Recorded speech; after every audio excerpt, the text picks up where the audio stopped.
Bonjour à tous et bienvenue pour une nouvelle semaine sur Europe 1 jusqu'à 10h et sur CNews jusqu'à 10h30. Il s'appelle Ahmed, il a 43 ans, il a désarmé à main nue l'homme qui semait hier la terreur sur la plage de Sydney et qui tuait des innocents. Ahmed est un héros. Cette image a fait le tour du monde, comme jadis un étudiant chinois avait affronté un char sur la place de Tiananmen. Ahmed a désarmé le terroriste, il l'a mis en joue, mais il ne l'a pas tué, comme un témoignage d'humanité.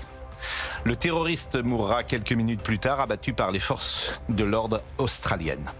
Il était 18h40 hier à Sydney quand les deux terroristes, un père et son fils, ont tué 15 personnes et blessé 40 autres.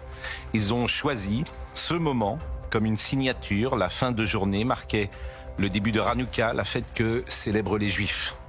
Durant 8 jours, les Juifs du monde entier allumeront chaque soir une bougie sur un chandelier à 9 branches. La première, allumée hier soir, porte le signe du deuil. L'antisémitisme sévit sur la planète. En France, il frappe la communauté juive depuis le 7 octobre. Je lisais hier soir certaines réactions politiques qui condamnaient cet acte antisémite, notamment du côté de la France insoumise. Je repensais aux propos de Rima Hassan, qui disait récemment qu'Israël n'existerait plus dans 100 ans, sans que ni Jean-Luc Mélenchon ni Manon Aubry, hier sur notre antenne, ne condamnent ces propos. J'observe que certains déplorent ce matin la tuerie de Sydney quand ils alimentent chaque jour la haine des Juifs. Hanouka durera jusqu'à lundi prochain. Les Juifs prieront pour un monde meilleur.